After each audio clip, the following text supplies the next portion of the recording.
Welcome to Xylem learning. Amrutha miss ആണ്.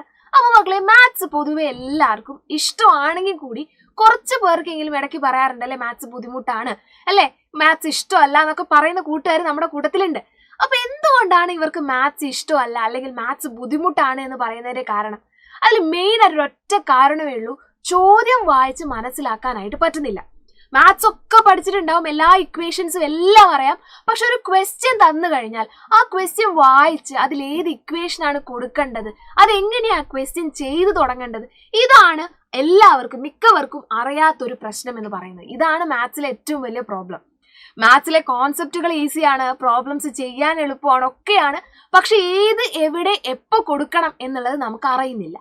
അതിന് നിങ്ങൾ ശ്രദ്ധിക്കേണ്ട കുറച്ച് കാര്യങ്ങളുണ്ട്. അതിൽ വിഷമിക്കൊന്നും വേണ്ട.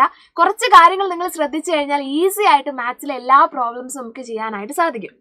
അതിൽ ഒന്നാമത്തെ ഏറ്റവും ഇമ്പോർട്ടൻ്റ് ആയിട്ടുള്ള ഒരു കാര്യം എന്ന് പറയുന്നത്, നിങ്ങളുടെ കയ്യിൽ ഒരു ക്വസ്റ്റ്യൻ കിട്ടിക്കഴിഞ്ഞാൽ റീഡ് ദ ക്വസ്റ്റ്യൻ. അപ്പൊ എല്ലാവരും പറയും ക്വസ്റ്റ്യൻ 2 പ്രാവശ്യം വായിക്കണം, 3 പ്രാവശ്യം വായിക്കണം എന്നൊന്നുമല്ല.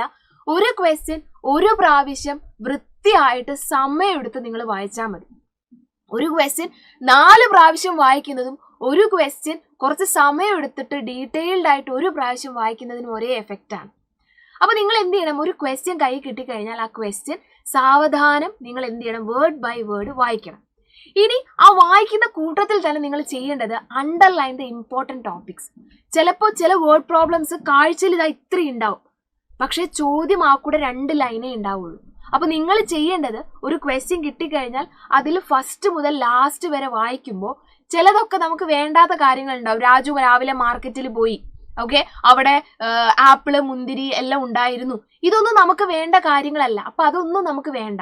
വേണ്ട കാര്യങ്ങൾ, അവൻ 2 കിലോ ആപ്പിള് വാങ്ങി, ആ 2 കിലോ ആപ്പിള് വാങ്ങി എന്ന് പറയുന്നത് നമുക്ക് വേണ്ട കാര്യമായിരിക്കും. അപ്പൊ എന്ത് ചെയ്യണം, ആ വേർഡ്സിന് അല്ലെങ്കിൽ ആ ഒരു സെന്റൻസിന് മാത്രം അടിയിൽ അണ്ടർലൈൻ ചെയ്യുക. ഇമ്പോർട്ടൻ്റ് ആണ് ഈ കാര്യം. ബാക്കിയുള്ളത് നിങ്ങൾ മൈൻഡ് ചെയ്യണ്ട. അപ്പൊ 2 കിലോ ആപ്പിൾ വാങ്ങി, 1 കിലോ ആപ്പിളിന് 10 രൂപയാണ്. അപ്പൊ നിങ്ങൾ എന്ത് ചെയ്യണം, അതും നിങ്ങൾക്ക് വേണം. അപ്പൊ അതും നിങ്ങൾ അണ്ടർലൈൻ ചെയ്യണം. അപ്പൊ ഇതേപോലെ ഒരു ചോദ്യം വൃത്തിയായിട്ട് വായിക്കുക. വായിക്കുന്ന കൂട്ടത്തിൽ തന്നെ ഇമ്പോർട്ടൻ്റ് ആയ സാധനങ്ങൾക്കടിയിൽ നിങ്ങൾ എന്ത് ചെയ്യണം, അണ്ടർലൈൻ ചെയ്യണം. അപ്പൊ നിങ്ങൾ ആലോചിക്കും, മിസ് എങ്ങനെയാ ഇമ്പോർട്ടൻ്റ് ആയത് തിരിച്ചറിയാം? നമ്പറുകൾ കൂടി ഉണ്ടെങ്കിൽ അത് ഇമ്പോർട്ടൻ്റ് തന്നെയായിരിക്കും. അപ്പൊ അതൊക്കെ നിങ്ങളൊന്ന് മാർക്ക് ചെയ്ത് വെക്കുക. ഓക്കെ അല്ലേ? അപ്പൊ ആദ്യം ചോദ്യം വായിക്കുക, ഇമ്പോർട്ടൻ്റ് ആയ ടോപ്പിക്ക് അണ്ടർലൈൻ ചെയ്യുക. ഇനി നിങ്ങൾക്ക് ഏറ്റവും ഇമ്പോർട്ടൻ്റ് ആയിട്ട് അടുത്ത് ചെയ്യേണ്ട ഒരു കാര്യം എന്ന് പറയുന്നത്, ഇപ്പൊ രാജു മാർക്കറ്റിൽ പോയി ആപ്പിൾ വാങ്ങി, മുന്തിരി വാങ്ങി എന്നൊക്കെ പറയുവാണെങ്കിൽ രാജുവിന് പകരം നിങ്ങളാണ് പോകുന്നത് എന്നങ്ങ് സങ്കല്പിക്കുക. ഓക്കെ, നിങ്ങളാണ്, അതായത് നിങ്ങളാണ് ആ സിറ്റുവേഷനിൽ ജീവിക്കുന്നതെന്നൊന്ന് ആലോചിച്ചാൽ മതി. വേർഡ് പ്രോബ്ലംസ് എല്ലാം തന്നെ റിയൽ ലൈഫ് ഇൻസിഡന്റ് ആയിട്ട് നമുക്ക് കണക്ട് ചെയ്യാനായിട്ട് പറ്റും. അതായത് നമ്മളുടെ ചുറ്റും നടക്കുന്ന കാര്യങ്ങളാണ് വേർഡ് പ്രോബ്ലംസിൽ കൂടുതലായിട്ട് വരുന്നത്. അപ്പൊ നിങ്ങൾ ആ ഒരു സിറ്റുവേഷൻ നിങ്ങൾക്കാണ് സംഭവിച്ചതെന്ന് അങ്ങ് വിചാരിക്കുക. അപ്പൊ നിങ്ങൾക്ക് ഓട്ടോമാറ്റിക്കലി അതിന്റെ സൊല്യൂഷൻ വന്നോളൂ.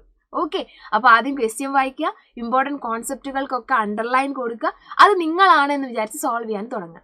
ഇനി ചെയ്യേണ്ട അടുത്ത കാര്യം, റൈറ്റ് ദ റിലേറ്റഡ് ഇക്വേഷൻസ്. നമ്മളുടെ പേപ്പറിന്റെ ആൻസർ ഷീറ്റിന്റെ അല്ലെങ്കിൽ നിങ്ങൾ എഴുതുന്ന ബുക്കിന്റെ സൈഡിൽ അത് റിലേറ്റഡ് ആയിട്ടുള്ള എല്ലാ ഇക്വേഷൻസ് ഉണ്ടെങ്കിൽ അതൊക്കെ ഒന്ന് എഴുതി വെക്കുക. ഏരിയ ചോദിക്കുന്ന ചോദ്യങ്ങളുടെ ഏരിയയുടെ ഇക്വേഷൻ, പെരിമീറ്റർ ആണെങ്കിൽ പെരിമീറ്ററിന്റെ ഇക്വേഷൻ, അതൊക്കെ ഒന്ന് എഴുതി വെക്കുക. മിക്കപ്പോഴും നമ്മൾ ഈ ചോദ്യം വായിച്ച് ടെൻഷൻ അടിച്ചിട്ട് എന്ത് സംഭവിക്കും, ഇക്വേഷൻസ് ഒക്കെ മറന്നുപോകും. അത് വരാതിരിക്കാൻ വേണ്ടി സൈഡിൽ എല്ലാ ഇക്വേഷൻസും എഴുതി വെക്കുക. അപ്പൊ ഇത്രയും കാര്യങ്ങൾ ചെയ്ത് കഴിയുമ്പോൾ തന്നെ ഏകദേശം ആ ക്വസ്റ്റ്യന്റെ സൊല്യൂഷനിലോട്ട് എങ്ങനെ എത്തണം എന്നുള്ളത് നിങ്ങൾക്ക് കൃത്യമായിട്ട് തിരിച്ചറിയാനായിട്ട് സാധിക്കും. അപ്പൊ എല്ലാവരും ഒന്ന് ട്രൈ ചെയ്ത് നോക്കുക. അടിപൊളിയായിട്ട് എല്ലാ വേർഡ് പ്രോബ്ലംസും ഈസി ആയിട്ട് നിങ്ങൾക്ക് ചെയ്യാനായിട്ട് പറ്റും. ഇനി ഇതെല്ലാം കഴിഞ്ഞു കഴിഞ്ഞാൽ നിങ്ങൾ സ്റ്റെപ്സുകൾ എഴുതണം, അല്ലെ? വേർഡ് പ്രോബ്ലംസിൽ നമ്മൾ വഴിക്കണക്കാണ്, എല്ലാ വഴികളും എഴുതണം. ആ എഴുതുന്ന സമയത്ത് ഡീറ്റെയിൽഡ് ആയിട്ട് തന്നെ ഓരോ സ്റ്റെപ്പുകളും എഴുതാനായിട്ട് ശ്രദ്ധിക്കണം.